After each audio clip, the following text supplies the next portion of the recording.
guys, it's April. So today I'm going to show you how to get this look. This hair and makeup is heavily inspired by Hedy LaMarr in a film called Ziegfeld Girl.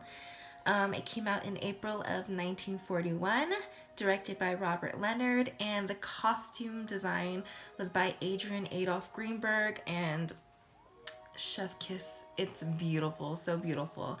But yeah, basically it's a film based around three different women, which would be Judy Garland, Lana Turner, and of course Hedy LaMarr.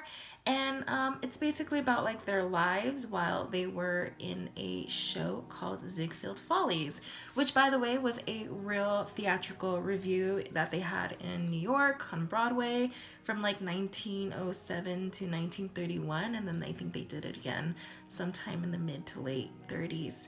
But yeah, it's just this really beautiful, elaborate show that they would put on, and so much tinsel and glitter and metallic stars. And in the film Ziegfeld Girl, Hedy LaMarr comes out in this really beautiful, light, flowy chiffon number that has these like glittery stars all over it. And surrounding her face in a headdress are these metallic stars just kind of hanging over her. And she looks so beautiful, and I wish that were me, but it's not. But yeah, that's basically what I based this look on. Once again, it wasn't exactly trying to replicate the look, but just kind of invoke the feelings that I get when I saw that look. And I did that by including some glittery eyes, silvery lids, and a really dark merlot colored lip. But yeah, I'm gonna wrap up this little intro because I feel like I'm talking a lot, and then we can talk a little bit more afterwards.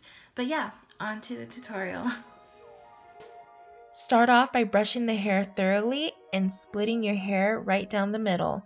I like to section my hair off in two sections so that it's more manageable. And with a 1-inch curling wand, I'm going to take some sections of hair in front of my face, and I'm going to spiral wrap this around the base of the curling wand. And I'm going to hold it there for about 15 to 20 seconds. And this is going to create an S wave. I then like to roll up the hair and secure it with a bobby pin to let the hair cool in that shape. Now I made the mistake of not doing this right away, so after you release the curl right away, roll it up and pin it. And I'm going to go ahead and curl the rest of my hair, just taking small sections and spiral wrapping it around the base of the curling one. And here I am finishing off the other side of my hair.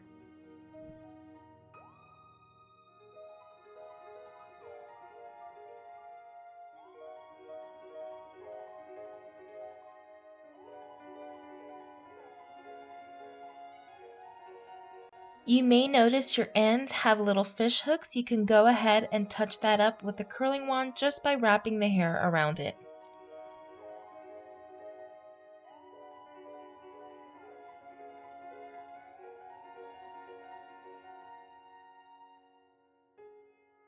Once the hair has cooled off completely, you can go ahead and let your curls down.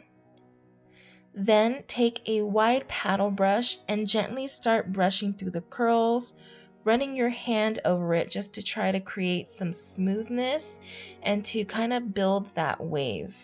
Try not to brush too roughly like I'm doing here because you may lose some of the definition, but if you do find that you've lost some of that definition, you can always just rewrap the sections around the curling iron for a few seconds and then brush it gently.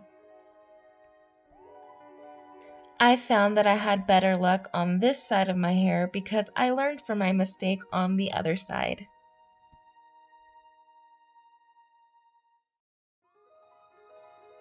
To build a little bit more volume, you can feel free to tease the underside of your hair. It's just going to add a bit more body and structure.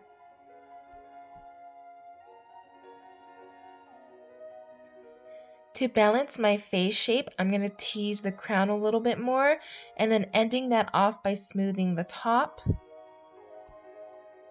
I'm going to take a couple of bobby pins and I'm just going to pin up the front sections of my hair to get more of a heady look. You don't have to do this, it's very optional, and I do end up taking them out towards the end, but I did want to get the hair out of my face for makeup.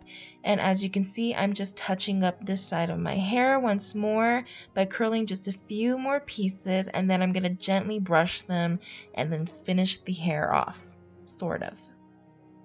We're going to work on the hair a little bit more at the end, and a little advice, a pin curl set probably would be better than just using a curling wand for this look. I like to prep my skin for looks like this, and so I'm going to use a dewy primer to start the face off. For an early 40s look, we're going to need a heavier base. So I'm going to take a medium to full coverage foundation in my shade, and I'm going to buff that into my skin with a flat head buffing brush. And if you feel like your foundation's running a little thin in certain areas, you can feel free to layer up on that.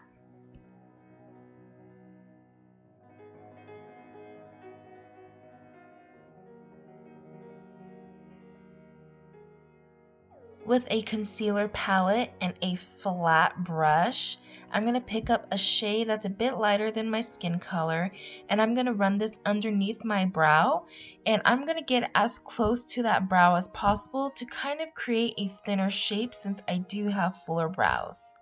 Next, I'm going to pick up some concealer colors that are closer to my skin color, and once again, I'm going to line the top of my eyebrow as close as I can get, and I'm going to use a brush just to buff it out. Now I'm going to set the entire face, starting with the areas that crease more, with some loose face powder. And a powder puff, of course. Continuing on with the eyebrows, I'm going to take a brown pomade and an angled brush, something very fine, and I'm going to go ahead and line my eyebrows, trying to keep them as thin as possible, and I'm going to extend that tail in a curved arch because I feel like it's very late 30s, early 40s, and I feel like that's what really helps make this look, those little details. Moving on to the eyeshadow, I'm going to take a light nudie peach color, and just any sort of blending brush or crease brush would work, and I'm going to go ahead and pop this into my crease as a transition color. Honestly, not really a necessary step. Now I'm going to take this palette and I'm picking up a foiled silver eyeshadow dry, just with any sort of shader brush, and I'm going to apply this to my lid, and I'm going to blend this into my crease. So I want the concentration color on the lid, and then I want it to blend out. I am taking this Aurora Lights palette and getting an even more foiled, silvery, glittery eyeshadow. And with a shader brush and a little bit of rose water, I'm going to pop this onto the center of my lid for a super foiled metallic look. With that same brush, I'm going to take this foiled, warm, ashy eyeshadow, and I'm going to work this on the outer corner and the inner corner of my eye, creating a very, very soft halo effect. And I'm also going to run this through my bottom lash line as well. With the same brush that we've been using, I'm going to take a very pale golden highlighter, and I'm going to pop that underneath my brow bone, just underneath the arch. Moving on to glitter, I'm going to take a little bit of latex-free lash adhesive, and I'm going to pop that on the back of my hand, and I'm going to mix some of this clear gel, and I'm going to mix these two together so that it thins the lash glue out. You can use water, by the way. And I'm going to go ahead and pop this onto the center of my eyelid, and then I'm going to press some silver cosmetic grade glitter onto the center of the eyelid. By the way, mixing lash glue with something like water or gel just keeps the eye from feeling super heavy. Adding a little more glitter on the other side just to make sure that the eyes are balanced and symmetrical. Give your eyelashes a little bit of curl and go ahead and run some mascara through it just to darken them up a bit.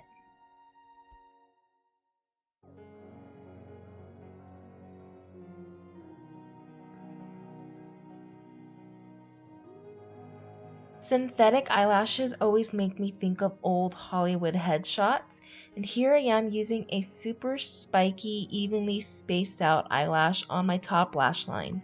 No eyeliner, just the lashes themselves. Go ahead and apply a little bit of mascara to your bottom eyelashes. Back in with that Supernova palette, I am taking a pearly foiled eyeshadow and popping that in my inner corner. We need a little bit more color in the face, so I'm going to take a muted pink blush and I'm going to apply this onto the apples of my cheeks and just a touch on my forehead, bridge of the nose, and a little bit on the chin. Of course, if you have a deeper complexion, you can use something that's deeper in color. I am taking a muted berry liquid lip and I'm going to go ahead and just start mapping out the shape. I actually like using this liquid lip because I feel like I get a little bit more precision. So this look is really top lip focused. And what I mean by that is that I really feel like the way you shape your top lip is what gives you the vibe of a certain era. So when I think of late 30s, early 40s, I think of that very rounded outer corner on the top lip. So here I am just trying to perfect that shape. Of course, you can just follow your natural lip shape if you like, but I do think that trying to mimic a late 30s, early 40s lip shape will help with this look. Now with the lip brush, I am taking a deep, dark berry colored lipstick and I'm going to apply that on top of the color that we had laid down earlier. I don't know why I really did this. I guess I really kind of like using a liquid lipstick as a lip liner. I find that the color stays there all day, but when you put a lip color that's more nourishing on top, it helps from feeling super dry. And here I am just making sure that everything looks even and there's no patchiness. To get a more merlot colored lip, I am taking a true matte red lipstick and applying that directly on the lips and then blending it out with the lip brush just to get the perfect color. Revisiting the hair, I'm going to take a little bit of hair serum and I'm going to apply that to the very tops of my hair just to add a little bit of shine and to smooth any flyaways since my hair was looking a little frizzy and dull. I'm going to go ahead and just tease the front sections a little bit and tease the undersides just to build that volume a little bit more. Really, I'm just finessing the style and trying to salvage it because I kind of fucked up earlier on. And off camera, I added a little bit of black liquid liner to cover my lash band. And here's a little bit of posing for you. And this is it for the completed look. So a couple of things. I did touch up my lash band with some black liquid eyeliner just because I feel like some of the glitter on my lids were falling and was making the lashes look kind of gross and not pleasant. So you might want to do that as well. And then I did get a drop of wet liquid eyeliner on my eyelid because I opened my eyes too soon. Don't you hate when that happens? And then I try to patch it with some lash glue and glitter, but you can still kind of see it poking through. It's not too bad, but in certain angles it's more obvious. But yeah, I had so much fun recreating this look. I know that I tried doing this look last week on Instagram and you guys really loved it and left so many sweet comments, and I'm like, you guys are so sweet. I can't believe it. But yeah, I've always kind of wanted to try this look. I mean, I've seen Hedy LaMarr in this Ziegfeld Girl look and she's just so beautiful and breathtaking, and I knew I wanted to try it out someday, but I wasn't gonna try to replicate it exactly, and I wanted to do my own spin on it. And like I said earlier, I just kind of wanted to invoke some of the tinsel and set designs and costumes, that vibe and feeling into the makeup look itself, which is why I went with a silvery glittery eyelid. And I really just like the merlot colored lip paired with it. I think it's really beautiful. The hair was a bit of a tragedy today. I'm so sorry about that. I know what I did wrong, and after I had let the curl out, I kind of just left it there and curled a few more pieces before I rolled it up and pinned it. You should roll it up and pin it immediately so that it really sets and you get a tighter curl, because the wave, it'll create a nice wave, but you definitely need it to be set a little more. But for a safe measure, you should probably just do a wet set or a pin curl set. It'll last longer. You can brush it out without it like falling that loose. It'll still hold a lot of its shape and tightness. So yeah, some mistakes were made. Have I learned? I was gonna say I learned my lesson, but to be honest, I probably didn't, and I'll probably do it again. So my apologies for that. I really wish the hair would have turned out a little bit better, because I know that a lot of you guys really, really liked how the hair came out the first time. So I'm sorry, guys. But yeah, I think I'm gonna wrap this video up. A big thank you to all of you guys who have been watching my videos and leaving me really, really wonderful words of positivity. Is that a word? It should be, right? It's a word. It's a word. But you guys have just been really, really sweet and supportive, and it really means so much to me. And yeah, you guys are great.